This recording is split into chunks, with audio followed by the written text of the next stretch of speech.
Rapping with Lieberman. I'm Jon Lieberman, and let me tell you something. We had all these things set up. We had graphics set up. We had all these bells and whistles set up. But then we're like, you know what? We don't need the bells and whistles and the graphics when we have these kinds of guests.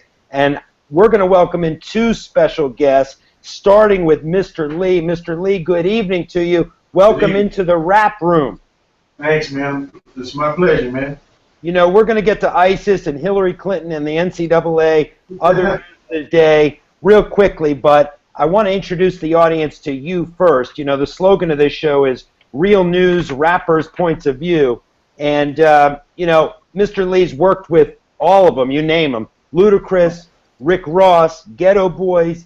Now he's the CEO of Xclusive Music Group, working with Slim Thug and Zero. We're going to get Bishop Lamont in here. He's having some technical problems, but he started rapping at the age of 13. He was signed to Dr. Dre's label for a while. He's hot again. So let me start with you, Mr. Lee. You know, who's the best rapper out there right now, in your opinion? Man, I mean, you know, it's hard to say. You know, really, I have to say, you know, it's a toss-up between Kanye, Drake, and Jay-Z. You know, you have to really put Ludacris in that bag too, because he's also a rapper as well. There's so many talented people out there. It's kind of hard to focus and put a finger on one guy that's the best, because there's so much talent out there right now. How do you spot talent? These days, it's not really about skill anymore. It's about how the image is, how you can make this person an entertainer. All of these things have to play a part in the rap industry now. Before it used to be about the talent and the skill of rapping. Now it's a whole package that you have to be focused on. Yeah, I mean, how has rap and hip-hop changed over the past couple decades? You've been in the game a long time. Yeah, I've been in the game 20 years. I've seen it come from being skill-based, being about spit a line, to now it's being about entertainment. It's about packaging the artists and selling merchandise and a whole lot of things now. It's just not about music anymore. It's about a total package now. So it's really transcended from being a underground, so to speak, type of music to the forefront where we're the pop music of our day and time right now. Give me a couple lines. Give me something that you're proud of that either you helped produce, or give me a rhyme real quick. I know I'm putting you on the spot. Well, look, I'm not really a rhymer, so I'm not going to embarrass myself like that. But I say this: I'm very proud to have been a part of Slim Thug's career. I'm very proud to be the guy that kind of, that really established things in Houston in the 90s with changing the South, and also, being able to take part in discovering Iggy Azalea, which I knew that she would be the star that she is today because I saw those aspects in her at the age of 16 and 17 when I discovered her on MySpace. So it just confirms to me and keeps my wheels running that I can identify the talent 20 years later. And speaking of talent, we're working on getting Bishop Lamont in here. There were some technical problems, so we're trying to get him in. Let's get to some issues, Mr. Lee. I want to start with there was the election in Israel. We heard it was going to be so close, but Prime Minister Benjamin Netanyahu won a decisive victory. How big a blow is this to President Obama, do you think? You kind of broke up on the last part of that question. Yeah, how big a blow do you think it is to President Obama that Benjamin Netanyahu won such a big victory in Israel? I think it could be catastrophic to him a little bit because of the relationship between him and the guy. I really think that he's going to have to kind of get back into the rebuilding stages to kind of get the relationship back to where it was at before this election. I want to get to some politics. I want to read you this from the Washington Post. Quote, in Iowa, Democrats want to see Hillary Rodham Clinton mingling in their neighborhood coffee shops, answering their questions and sharing laughs. In New Hampshire, they expect her on their living room couches, listening to their tales of struggle. In South Carolina, they're eager to hold hands and pray with her. And in each of the early presidential primary and caucus states, Democratic activists are asking the same question, quote, where is Hillary? Do you believe, Mr. Lee, she is off to a slow start, and why?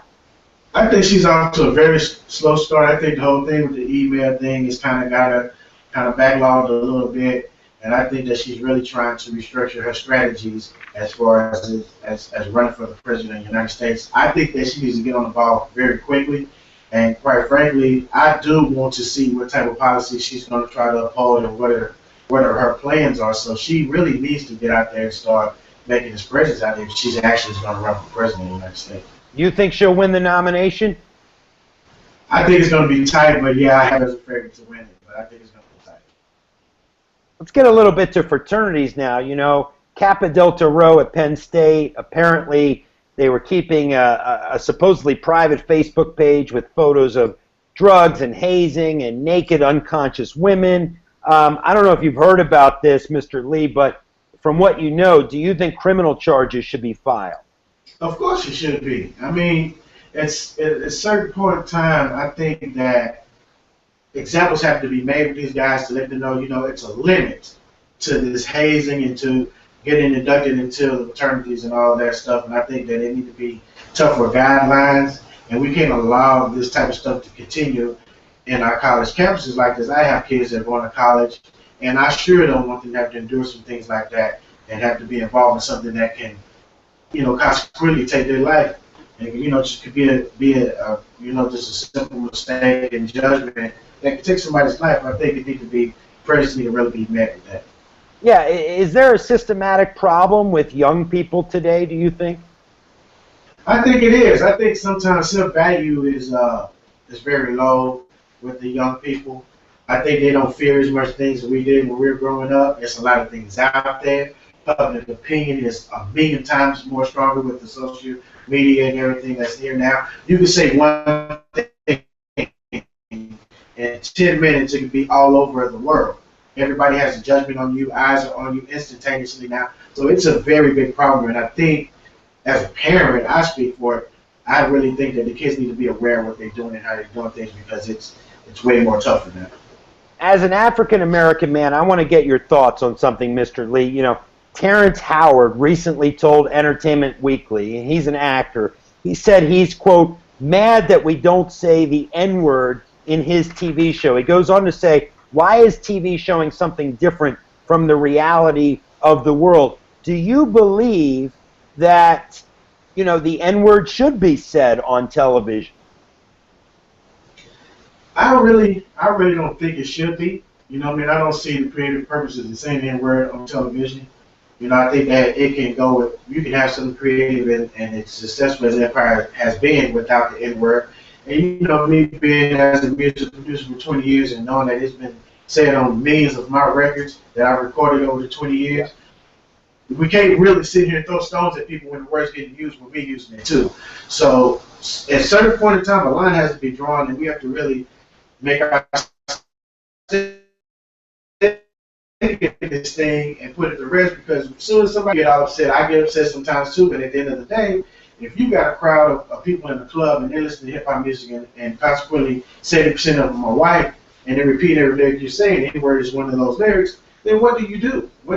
How can you combat something that you are actually putting out there for people to say, and you actually give them the right to say it, and you want them to say it at that time? Yeah, I mean, let's switch gears a little bit, but still, on another social issue, the Presbyterian Church amended its constitution to recognize same-sex marriage. The denomination's definition of marriage now includes a, quote, commitment between two people. Does this surprise you, Mr. Lee? Where do you fall on this issue of gay marriage? As I look at it right now, we know that the gay communities, they have their own voice and they have their own opinions about marriage. For me, my religious views are just mine. So anybody else that has their own views on how they want to govern their church, what they believe in, that's on them. It's not for me to judge a person. It's not for me to say, oh, we should have gay marriage in Texas, we shouldn't do this. That's an individual's choice. You know what I mean? My religion doesn't have anything to do with what another person believes in. I can tell them what I believe in. My religion says that two men or two women should be married. But that's the religion that I practice. I'm not going to invoke that on anybody else. I'm just going to explain my views of it, and I'm going to leave it like that. We talk about the world that we live in now, and as I'm sure most of our viewers have seen now, 19 people are dead after some gunmen fired on tourists getting off at buses at a museum in Tunisia's capital. Mr. Lee, is the world doing enough to combat terror? You know what? I really don't think that they are. I think that there are a lot of undercover issues that's going on, and we don't really know who's supporting the terrorism. We don't know exactly where the pinpoint of the terrorism is at. I think it's a lot of facts that deal with the terrorists and the terrorism in our world right now that we don't know about. And, and I don't know about it. I'm just looking at it from the surface. I don't think it's... Have we become desensitized to terror in many ways? Because it's like, here we have 19 people killed today. It's barely the lead story.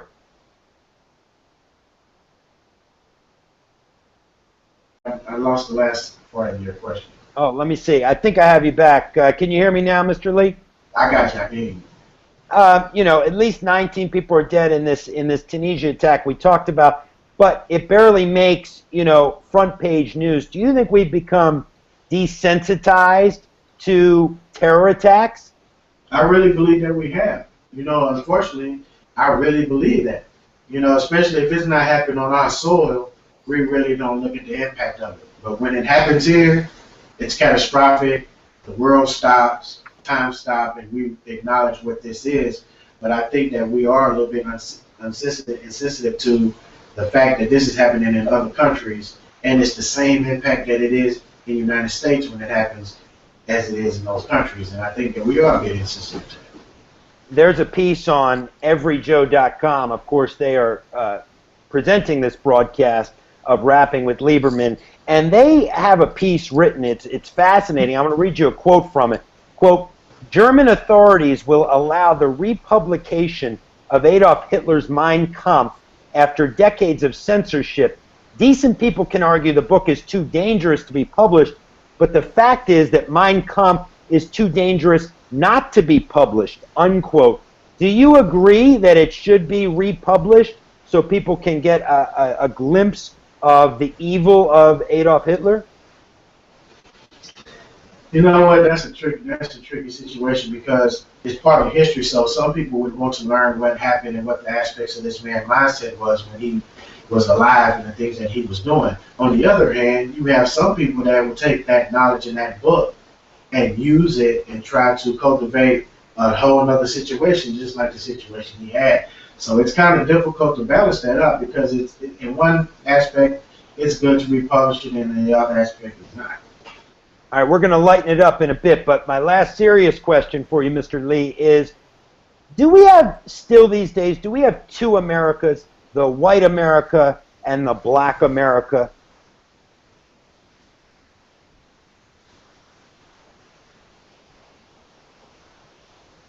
No, I mean, chopped up on me again, man. Oh, no, I'm sorry. We're having some technical problems. My question is this, and then we're going to lighten it up to end the broadcast, but do we have two Americas right now, a white America and a black America? In some aspects, I do believe that.